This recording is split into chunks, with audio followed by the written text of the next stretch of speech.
डकैत ग्रुप को जो हमने बस्ट किया है उससे रिलेटेड है।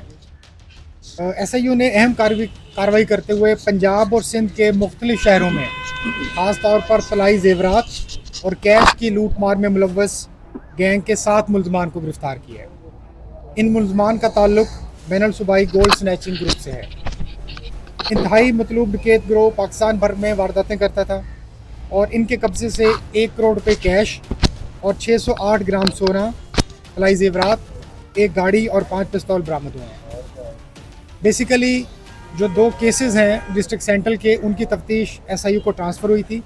इन 2 केसेस में एक केस में एक मुद्दई से तकरीबन 3 किलो तलाई जेवरात की डकैती हुई थी और दूसरे मुद्दई से 1.5 करोड़ रुपये की डकैती हुई थी। ये दोनों केसेस रजिस्टर हुए, एसआईयू की इसकी ट्रांसफ़र हुई इन्वेस्टिगेशन।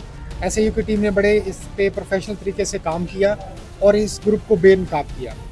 और इस ग्रुप में मुलव्वस जो टोटल अगर हम बात करें तो 7 मुलजमान में से एक जो इस ग्रुप का सरगना है आमिर नामी, वो गुज़श्ता रोज़ मुकाबले में हलाक हो गया। बाकी जो 3 मुलजमान हैं इरफान, इमरान और सुनील, वो पिछले 1 हफ़्ते के दौरान वो ज़ख्मी हालत में गिरफ़्तार हुए। और इसी तरह 2 और मुलजमान बिलाल और एक और मुलज़म इरफान, उनको भी गिरफ़्तार किया गया। इसके साथ साथ इस ग्रुप में 2 ख़वातीन भी शामिल थी, उनको भी गिरफ़्तार किया गया और उनसे भी तलाई जेवरात की बरामदगी हुई। इस पूरी अगर हम बात करें तो जिसमें बरामदगी है उसमें टोटल बरामदगी तलाई जेवरात 608 ग्राम, 1 करोड़ रुपये की कैश और 5 9mm पिस्टल और 1 आल्टो कार। नाम मुलजमान के आपको मैंने बता दिए। ये मुलजमान आदि जराइम पेशा हैं और इन पर डकैती, गैर कानूनी असले, मोबाइल फ़ोन छीनने और पुलिस पर फायरिंग जैसे संगीन नौयत के दर्जनों मुकदमात दर्ज हैं। और इसी तरह ये कराची के दीगर मुकदमात में भी पुलिस को ये मतलूब है और केसेस की मज़ीद तफ्तीश की जा रही है।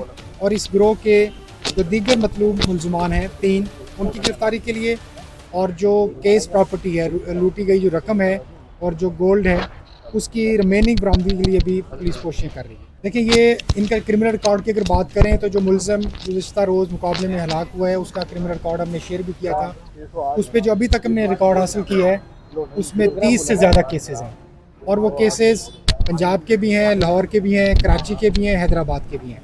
इसी तरह जो दीगर इस ग्रुप के मुलजमान हैं उनमें भी दर्जनों केसेस हैं और उन केसेस में वो इश्तिहारी हैं। उन पे हैदराबाद के भी केसेस हैं, कराची के भी केसेस हैं। और लास्ट ईयर एक क्राइम हुआ था फिरोज़ाबाद के इलाके में, एक 800 मोबाइल फ़ोन की गाड़ी एक स्नैच हुई थी।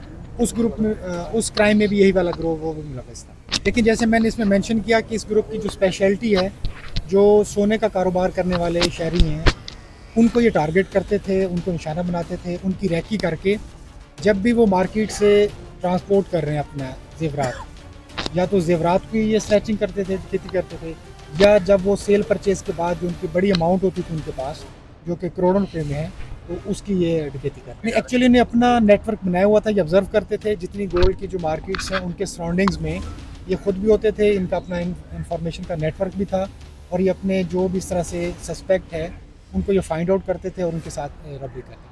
अभी जो रिकवरी हुई है इसमें जो गोल्ड की रिकवरी है वो भी तकरीबन कोई 2 करोड़ 30 लाख से ज़्यादा मालियत है। जी बिल्कुल, ये तकरीबन पिछले 3 से 4 सालों से ये यहाँ पे सरगर्म था। जब यहाँ ये वारदातें करते थे, इधर इनके पीछे पुलिस लगती थी तो फिर ये लाहौर चले जाते थे।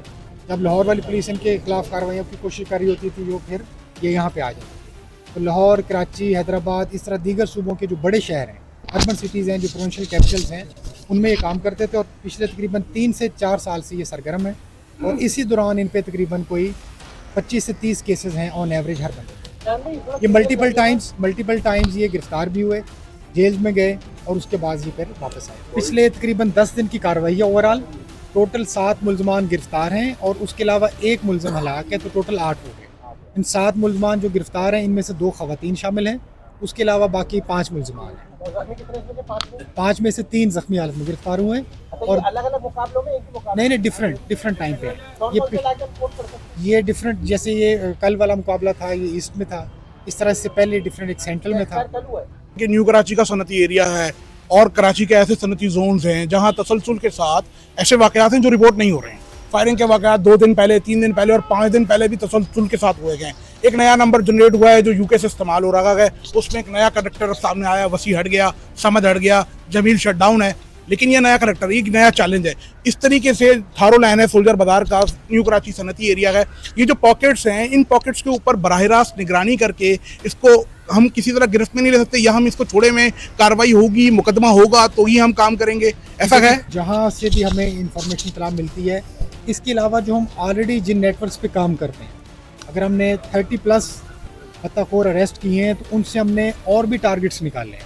तो चाहे उनकी कोई इतला दे रहा है या नहीं दे रहा, हम पुलिस अपनी उसको जिम्मेदारी लेते हुए उस पर ऑलरेडी काम कर रहे होते हैं। तो जिन एरियाज़ का आपने मेंशन किया, इन एरियाज़ में हम अदरवाइज़ भी काम कर रहे होते हैं। यानी कि किसी केस का रिपोर्ट होना सिर्फ इंतज़ार नहीं किया जाता, जो ओवरऑल नेटवर्क की इंफॉर्मेशन टेक्निकली एविडेंस की बेस पे हमारे पास है, हमारे प्रीवियस रिकॉर्ड के बेसिस पे हमारे पास है, उन पे हम कंटिन्यूसली काम कर रहे होते हैं। मैं इतला देने की इसलिए मेंशन कर रहा हूँ कि लेटर ऑन फिर बाद में प्रॉब्लम एक डिस्कनेक्ट होता है, उसको ख़त्म करने के लिए कि अगर किसी के पास कोई शिकायत है तो पुलिस से ज़रूर शेयर करे, ताकि पुलिस उसमें बेहतर तरीके से। बिल्कुल देखें, आपने देखा होगा पिछले 2 से 3 हफ्ते के दौरान जो बत्ताखोरी के नेटवर्क में मेन मुलजमान मुलविस हैं, कराची में जो नेटवर्क चलाने वाले थे, उन पर हमने कार्रवाइयाँ करते हुए 30 से ज़्यादा लोगों को गिरफ्तार किए। और वो लोग हैं जो मेन यहाँ पे इस पूरे नेटवर्क को चला रहे थे। उसमें से काफ़ी सारे मुलजमान अभी भी जो उनके क्योंकि मुतअद्दिद केसेस हैं वो ज़ेर तफ्तीश हैं, पुलिस के रिमांड में हैं। जो आपने मेंशन किया कि जो बैरून मुल्क बैठे हुए लोग, उनके लिए भी हमने कार्रवाई स्टार्ट कर ली हुई है। कुछ उसमें जो मेन मुलजमान हैं उनके लिए रेड नोटिस वाला प्रोसेस कंप्लीट हो गया है। जो रिमेनिंग 3-4 लोग हैं उनके लिए भी हमने उनके जो रेड नोटिस इशू करवाने वाला जो प्रोसेस है वो इनिशिएट कर दिया है, बहुत जल्द वो भी कंप्लीट। लेकिन 5-6 लोगों में से जो 2 लोगों का है वो प्रोसेस कंप्लीट हो गया है, यहाँ कराची पुलिस से भी, सिंध हुकूमत से भी, और वो आगे मूव होकर चला गया हुआ। इसमें जो मेन एक वसीला लाखों वाला जो ग्रुप था, उसका वहाँ से हमारी इतलात के मुताबिक वो प्रोसेस कंप्लीट होकर इशू भी हो गया।